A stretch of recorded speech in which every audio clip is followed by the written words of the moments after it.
guys, welcome back to my channel. It's your girl CHIZ, and if you're a returning subby, thank you guys for clicking on another video of mine. I really truly appreciate it. And if this is your first time here, welcome.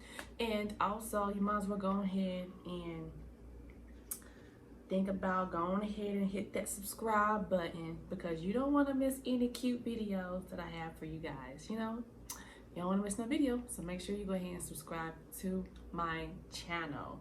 So today's video will be a little different. I am starting a new series here on my channel, and I'm going to test it out and see how it does, see if you guys like it or not. But my new series is going to be called True Crime with a Twist.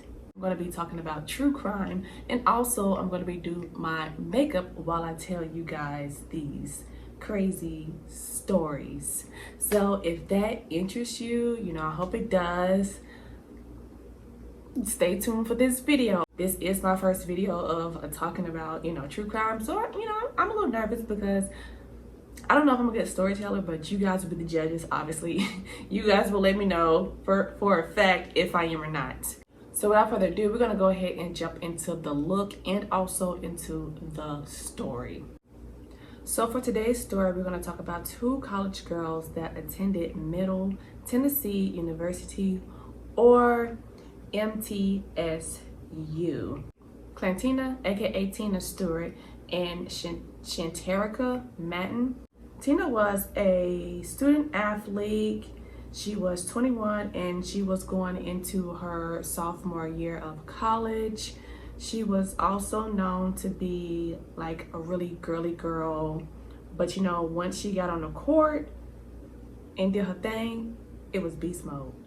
Chanterica Madden was 18, freshman attending at Middle Tennessee. She was known to be more on the quiet side. She was, friendly, quiet, more of like a bookworm, the quiet, smart student.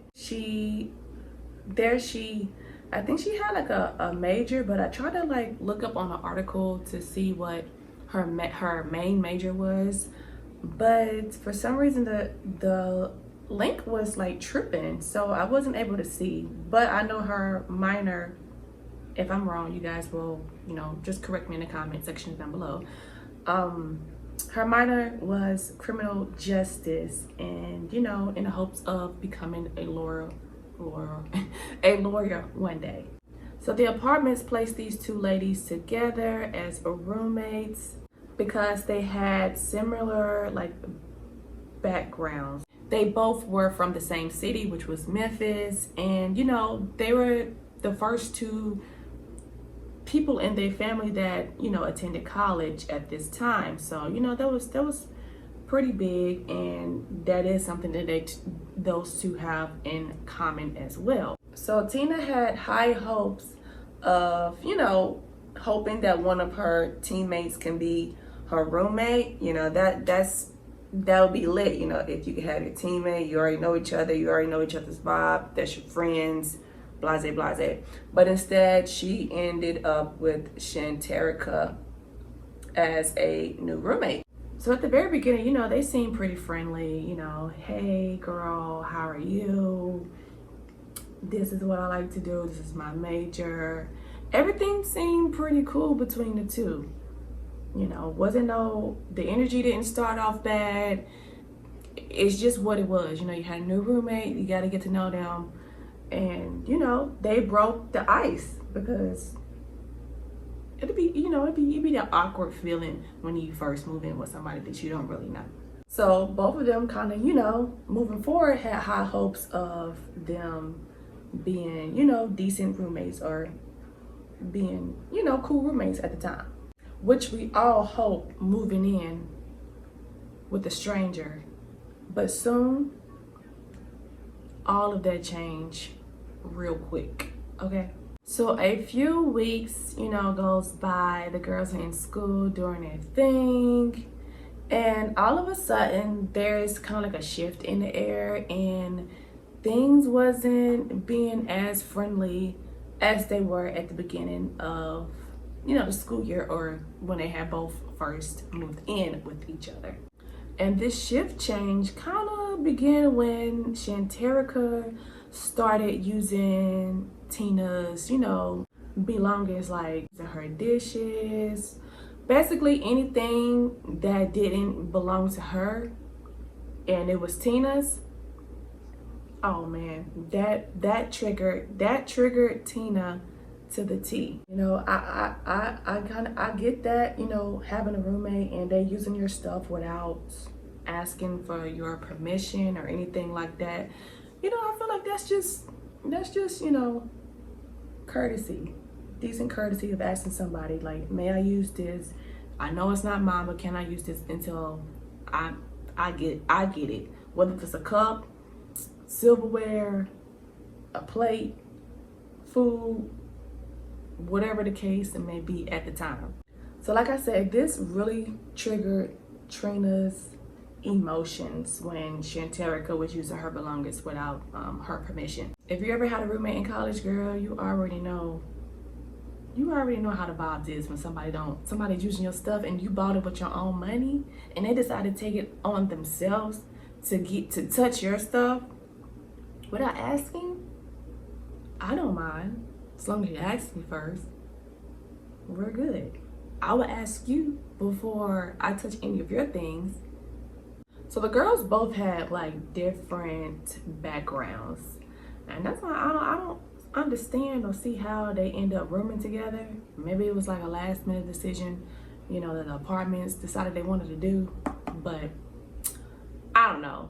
But you really don't know until you move in with someone anyway, so I can't blame it on the apartment complex. But you know, they both had different backgrounds. Tina was more on the cleaner side. Like, she liked everything neat, everything clean, everything in order. She was, you know, a neat freak. She liked her house clean, smelling good all the time.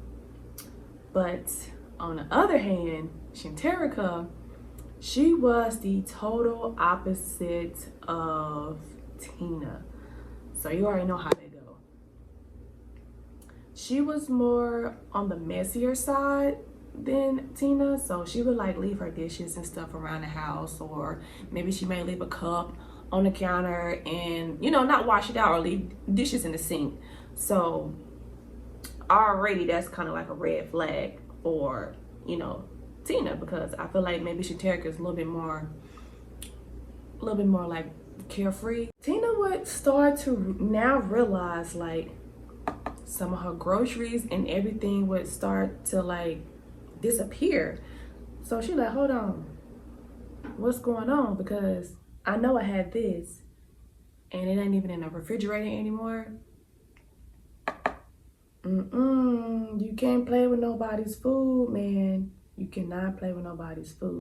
So to avoid this, you know, possibly happening again with some of her stuff being missing, you know, the things that, you know, that she bought and purchased with her money, to have food for her whenever she's ready to eat or cook.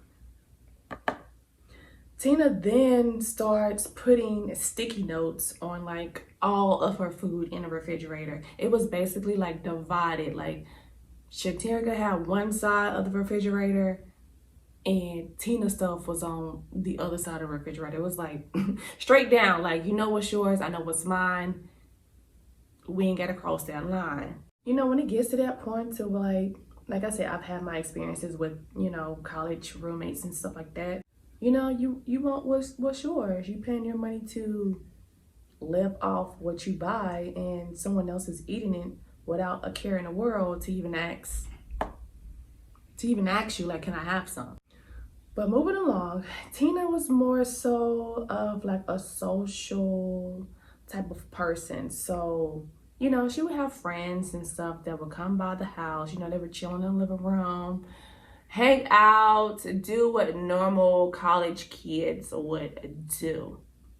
Have a drink. Well, I ain't gonna say have a drink. Okay, maybe that's just me. Maybe I would have a drink. Of course, I had a couple of drinks in college. A lot of wild nights.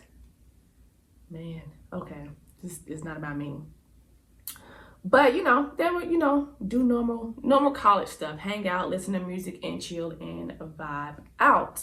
Like one incident, you know, that happened in, I ain't gonna say one because girl, it was a lot, but it was one moment when Tina, you know, she got her friends over. They were all chilling in the living room. They were kind of loud. They, you know, listening to music, vibing out, chilling. And, you know, I guess that was too much for Chanterica to take. You know, she's in her room trying to study, get right in her school, doing her schoolwork and everything like that. So homegirl comes out the room. It's like, yo, y'all need to chill out. Y'all making too much noise. I'm trying to study. Everybody looking around. So everybody looking around like, dang girl, like, okay, like, is you mad or not? So Tina was like, I mean, are we too loud for you? I mean, if it was too loud for you, just let me know. I could have turned the music down.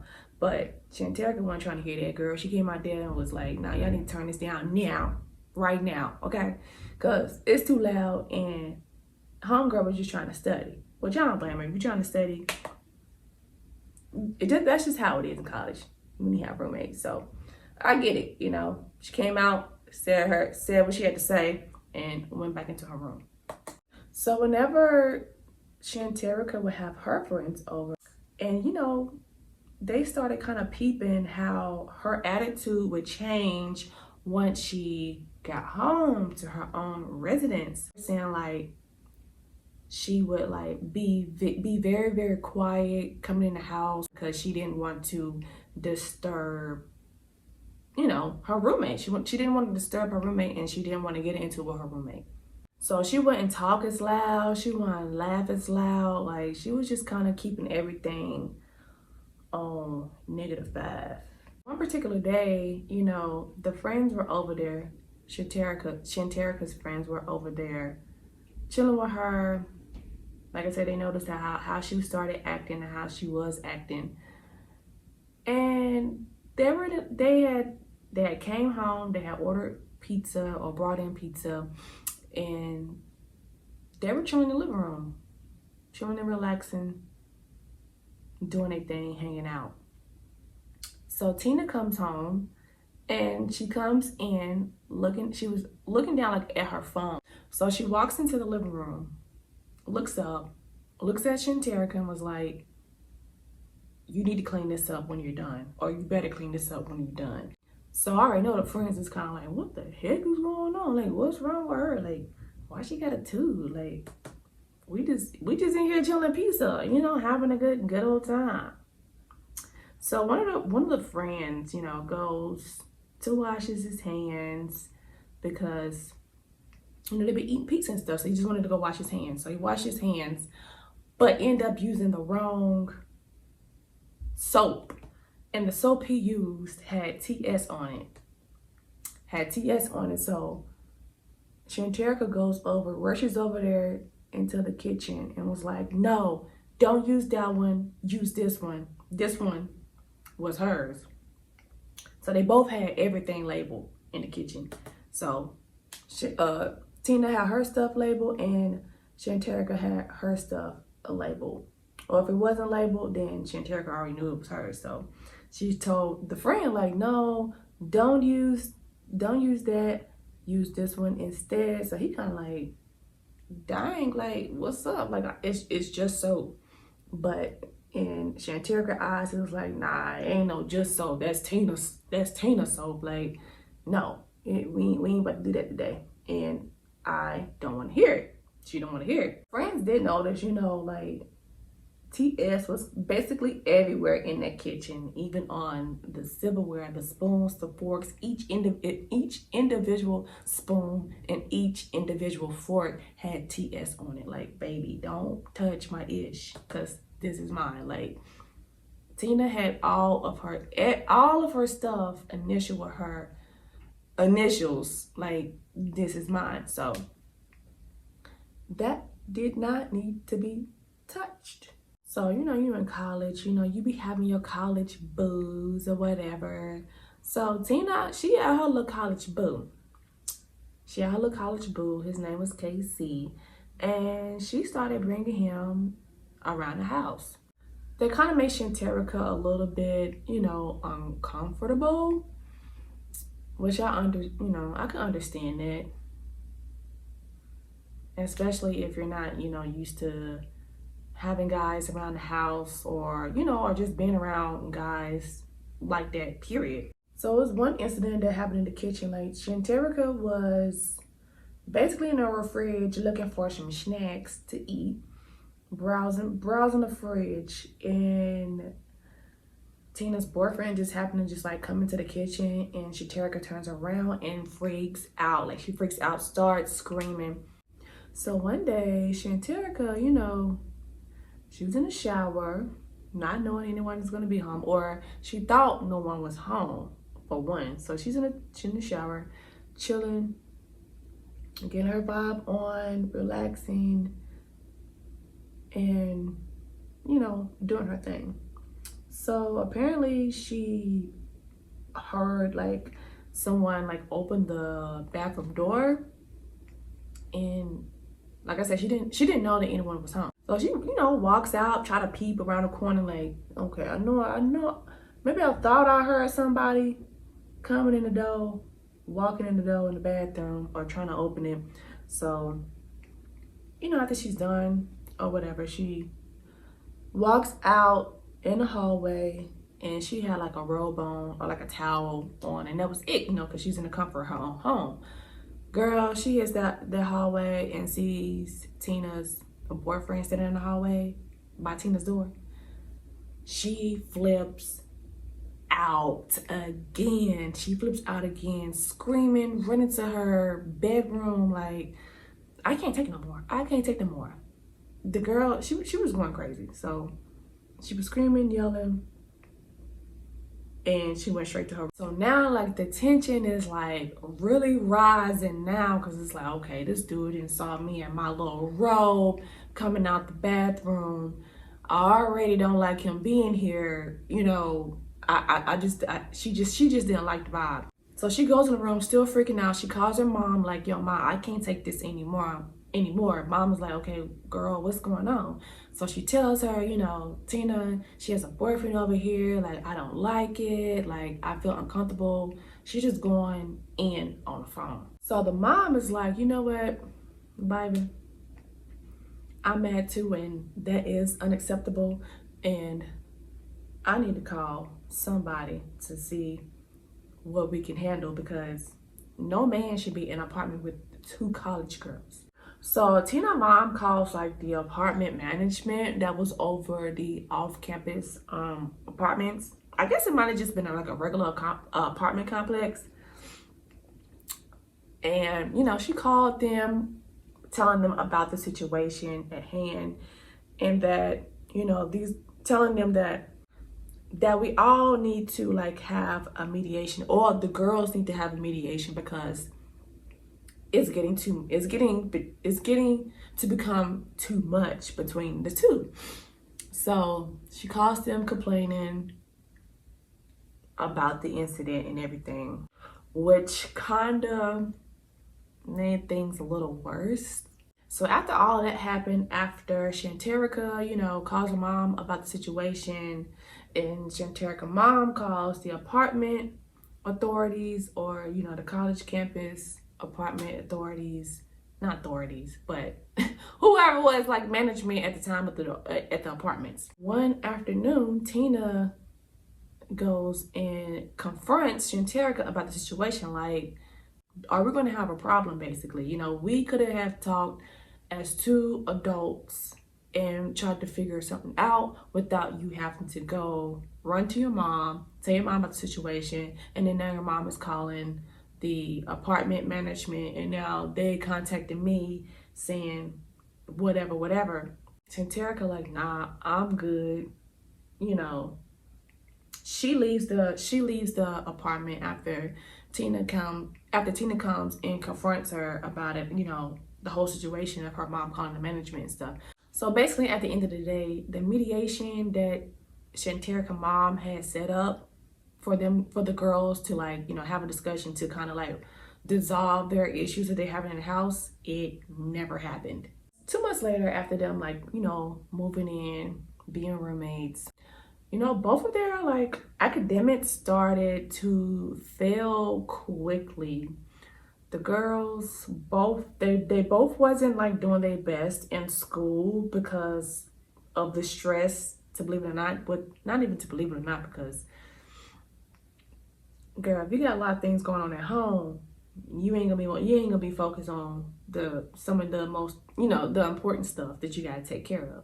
But anyways, so they academics started to fall drastically, and that wasn't good. And especially for Chanterica, like the girl is like a book smart type of girl, quiet girl, that's always doing her schoolwork, you know, being a good student. And then, you know, that's also not good for Tina because she's a student athlete. You know, you have to have your grades up at all times, especially if you're like on a scholarship and everything like that. So it just wasn't a good moment for the girls at that particular time, because the stress that they had at home was way greater. Did you hear a little?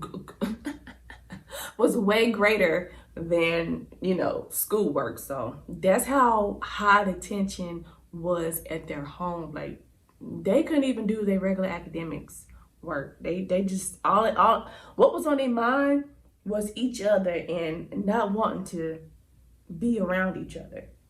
That's pretty sad. 2 months had came and rolled in. So, you know, Chanterica was kind of like, you know what? I need to ease my mind. I need to ease my pain. And I need to relax and not stress, you know, because this is becoming too much. So one day, Chanterica, you know, she's in her room chilling, vibing out. I keep saying vibing out because that's what you do in college, or that's what you do in your personal time. You vibe out. So she was vibing in her room, and girl, homegirl, then pulled out the infamous devil lettuce. She then pulled out the devil lettuce, and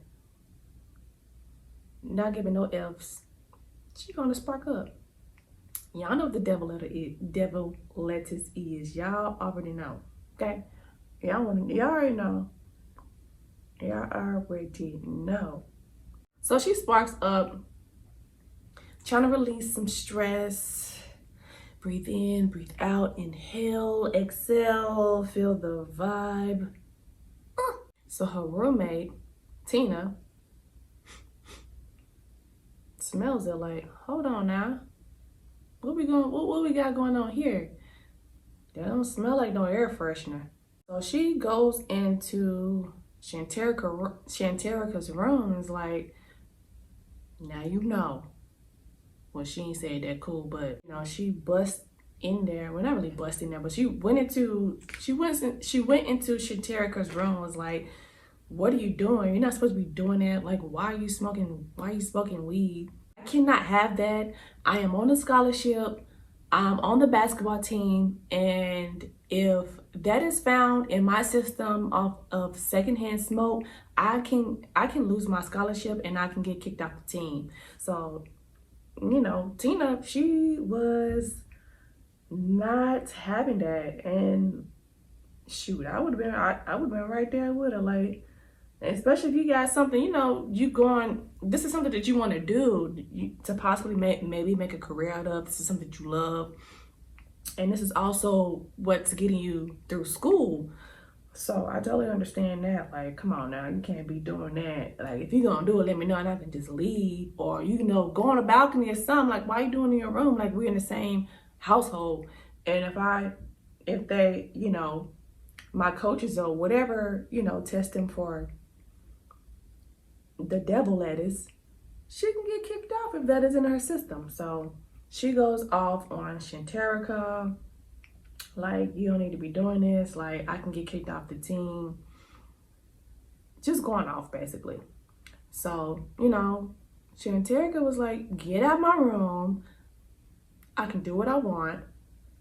And she was tired of hearing it. She didn't want to hear anymore. So she ends up storming out of the apartment. Like at this point, girl, they are like really super duper like fed up with each other at this moment. Like they can't stand each other. They cannot. They probably feel like I got the worst roommate from hell. And they just was not vibing. Like, whew, girl, it just wasn't right. They wasn't clicking, and it was just only getting worse. So at this point, you know, the girls are like basically like ready to like split ways. Like they're trying to do everything that they possibly can to like move out, just to get away from each other, because they just cannot stand to be around each other. Like for them to come home at night just really just bothered them. And at the end of the day, that kind of sucks. Like, I mean, like, you can have a disagreement with your roommate, you're like, oh, I can't stand her, or whatever. But to the point to where you don't want to go home and sleep in your bed, like, that's like serious. Like, it's just like, nah. I can see why they start failing in class, because it's like you can't even sleep right because you don't even want to be around your roommate, and that sucks, because that's already like, this is not good for the environment, for both of them mentally. And then just the, you know, off the college experience, you know, you want to have a good time in college, but yet here you are dealing with angry roommates. Like, that just sucks. Like, it just really sucks. It just sucks. So on March 2nd, this is the day when all hell breaks loose. So on March 2nd, 2011, Chanterica and her friend, you know, they were supposed to, like, I ain't gonna say they were supposed to, but Chanterica was in a choir too at the school. So they had like a music concert that night, and you know, the girls, they didn't want to go because those things be boring most of the time. So that was like, you know, I don't want to pull up today, or I don't want to pull up this time. So, you know, I got something better, something else better that we could do. Participate in a little action of the devil, ladies. So Chanterica is like, you know, well, let's go back to my spot because this is a good time to go back. I don't think Tina is going to be home around this time. She's, I guess, normally is not home at that time. So Chanterica is like, you know what, this is a good time for us to go home. We'll go to my house. We can chill, kick back, relax without any drama. The girls get to the house. And it's, you know, it's dark, so Chanterica automatically thinks, oh yeah, for sure, like no one is home. So they get in there, you know, they start to roll up a little party pack or whatever. And Chanterica, she puts like a little small load of laundry into the washer. So they're in there chilling, smoking, doing their thing as regular college kids do. And you already know who smells the devil that is seeping through the vents. Tina. So that fires her up, and she's like, oh heck no, again? Like, I already told you, girl, what is this? I already told you once before, like, I'm on a scholarship, you know, I'm on an athletic scholarship, like I can't be having this around me. So Tina decides, you know, I'm about to get on the phone with the police because this girl think I'm playing. She think I'm playing, and I ain't got time for games because I ain't trying to get kicked off nobody's squad because this is my career. This is where I want my dreams to be held, you know what I'm saying? So after a little while after Tina made that phone call, boom, boom, boom, boom, boom, it's a knock on the door, and we know how that knock is, the po-po knock. So you already know, like, dang, who was that knock like the police? So the girls, Chanterica and homegirl in the room, like, oh snap, like, they doing this, like trying to put the weed and stuff out, well, trying to put the smoke out. And you know, they put the smoke away and they hide it and try to like clear the air of the room. So the police comes in the door, And Chanterica and Hunger opens the door to, you know, see what's up. It's the police there, so they kind of like shocked, like, oh snap. And Chanterica was like, there they are, there they are. Those are the girls, you need to arrest them, you need to arrest them right now. So she going off, and the police is kind of like, hold on. Just chill out for a second. I got this. I can handle the situation. You stand over there or you go back to your room. I got this. So he asking the girls, like, well, telling the girls, like, you know, well, I got a call for, you know, possession of marijuana. So basically, like, the cop was like, you know, your girl shouldn't be doing this. You shouldn't be smoking. You can get into a lot of trouble with, you know, having drugs on campus. I mean, even though it's off campus, it's still kind of like on campus. You get me? It's just not in the dorm. But anyways, the cop was kind of gave them like a warning, like, y'all don't do this no more because y'all can get into a lot of trouble, and y'all need to figure this out because y'all just need to figure it out. So he told the girls, that's what he told the girls. He told the girls to like, y'all just need to sort it out before it gets worse, before it gets any worse. Little did he know. Little did my mans know how it was going to go down after he left. So the police leaves, you know, he's done his duty for the night, just telling the girls just to chill out, don't be smoking, and everything be cool. Like, don't do drugs. If I catch you again, basically, that's your ass, Mr. Postman. So as soon as he leaves, Chanterica gets livid because she's like, okay, girl, you could have came across the hall if there was an issue. But they were beyond that talking point at this stage. Like, they were beyond that. So it was just, talking wouldn't have mattered anyway because they just didn't like each other at this point. So Chanterica goes over to Tina's bedroom, banging on her door like, why would you call the police? Why would you do that? You need to get out here right now. Like, she was banging on old girl door like, I mean, she was ready to square up. I mean, she was, but she was banging on her door like, girl, come out. Like, you shouldn't have called the police on us, blah, blah, blah, blah, blah. And, you know, Tina was in her room still minding her business, even though she called the police. She was in her room minding her business, was like, you know, you need to get away from my door if you know what's good for you. And you too, to the friend. So friend was like, look, I ain't got nothing to do with y'all, what y'all got going on or the beef that y'all have. So the friend was like, I ain't got nothing to do with that. So the friend go back into the room. So at this point, like, the girls are still arguing, and then now Chanterica is like in the doorway of Tina's room. They're yelling, they're going back and forth, exchanging words. So, you know, Chanterica is over there across the hall into like Tina's room. They have they're exchanging words.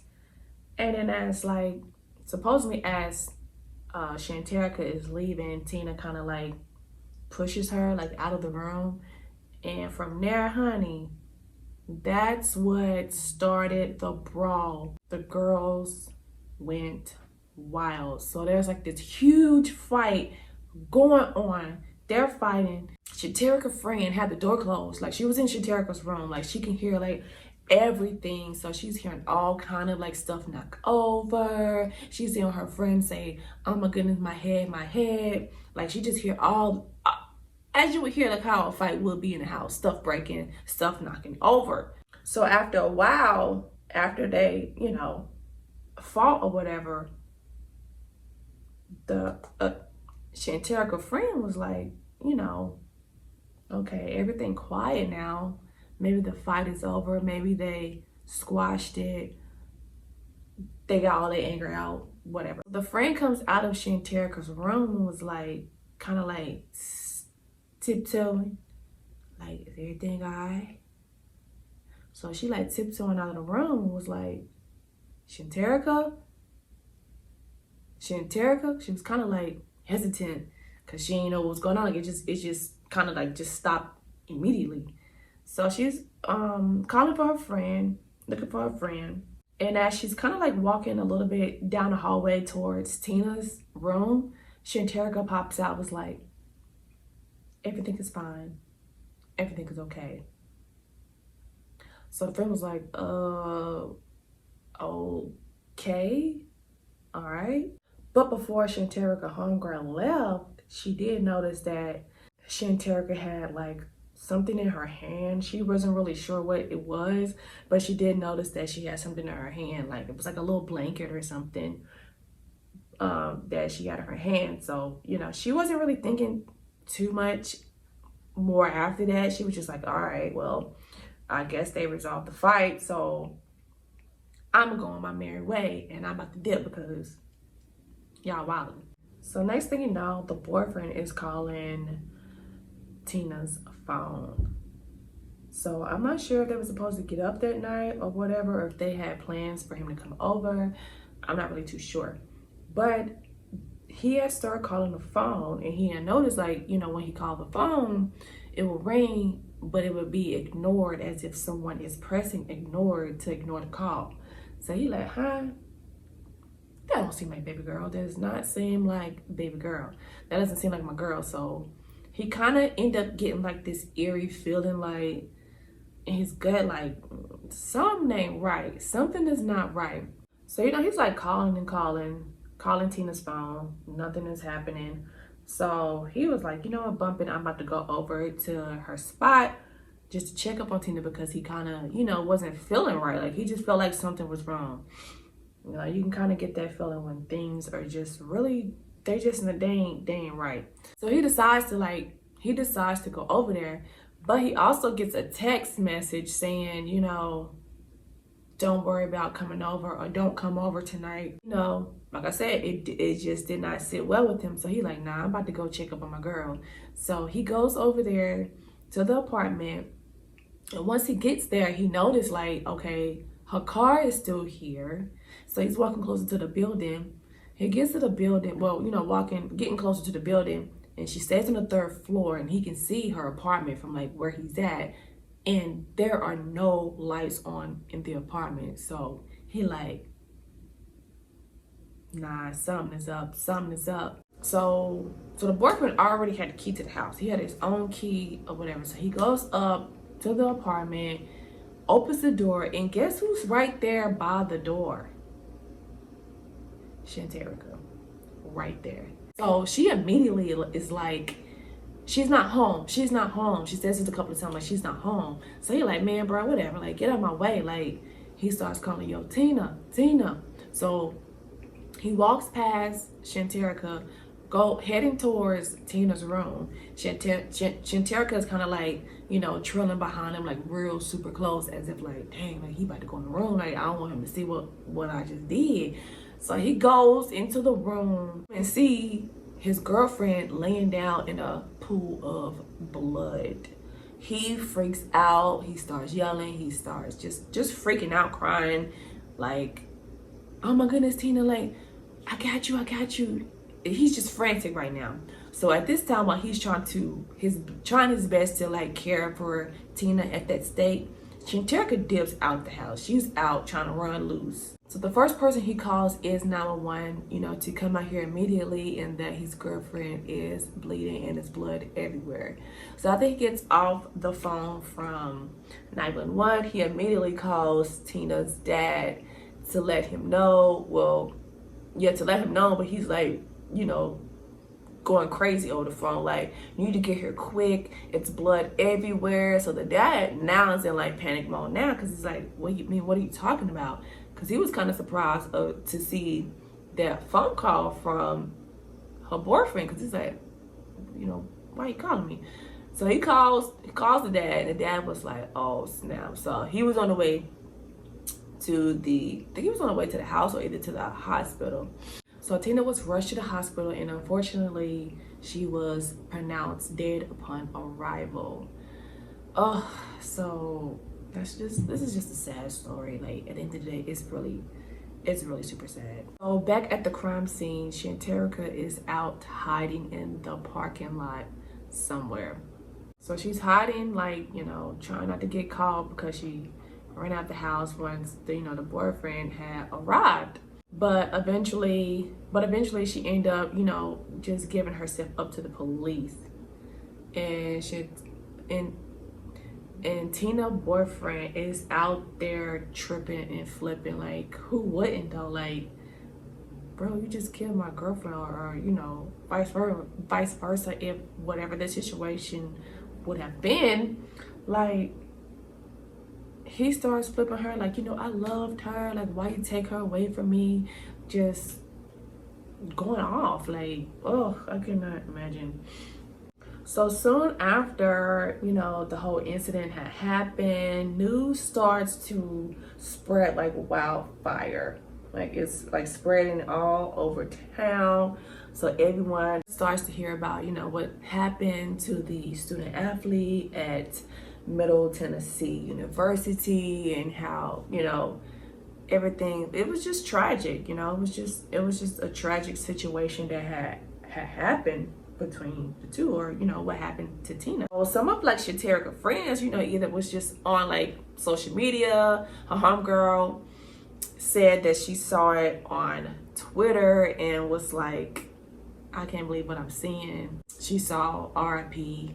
Tina Stewart, and she was like, whoa. I know she was like really taken by that, because she literally just heard the whole fight go down, and then she dipped without even really knowing what was going on in the other room.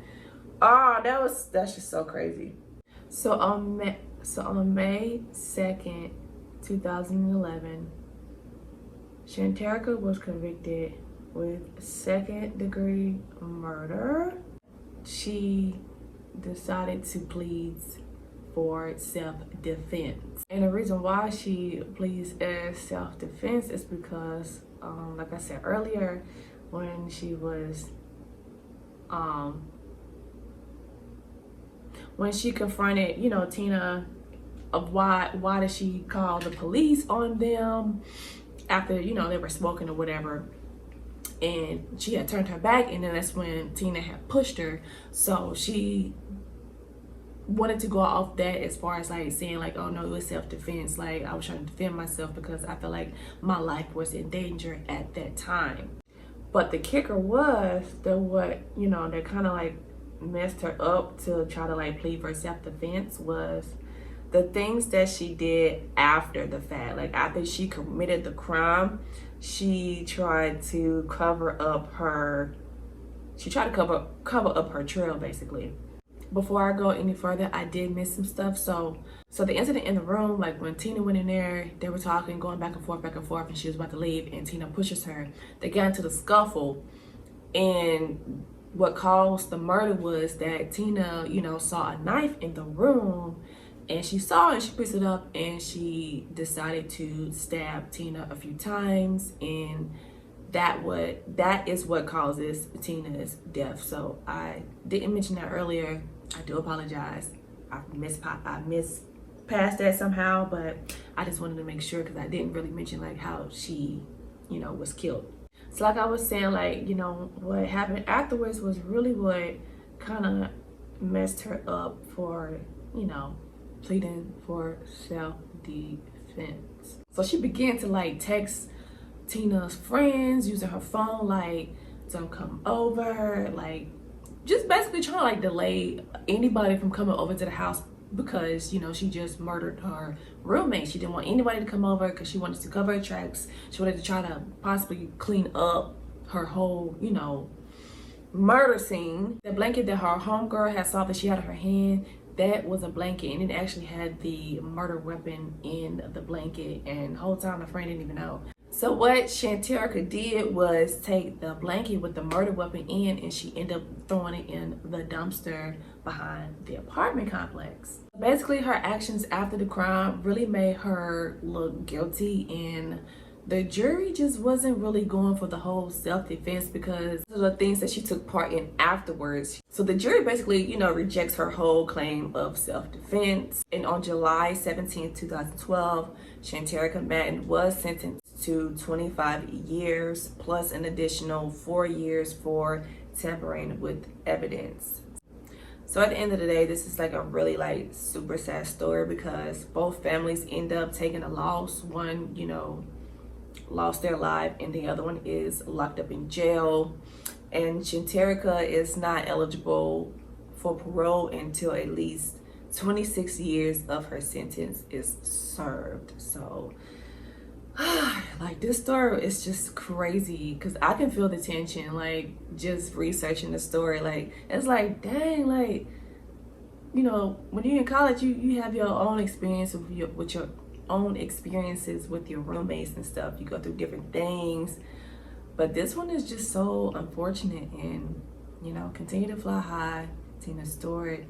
And that is the end of my story for today. And if you guys have any other, you know, true crime stories that you guys want me to cover or are interested in hearing, let me know down in the comment section below. I will do my research, you know, because I'm making my little first footsteps into the true crime game here on YouTube. So if you guys want to hear any more interesting stories, make sure you let me know down in the comment section below. And if you guys are feeling today's look too, put a brown heart down in the comment section, you know, because we're in the fall season. And I really like this look. This look is giving me autumn. It's giving me so very much so autumn. So if you guys enjoyed today's video, make sure you give this video a share, a like, and go on and subscribe if you're interested in true crime and also if you're interested in makeup. So I'm combining the two together. And yeah, stay tuned for my next true crime with the twist video. I'll see you guys later. Peace out.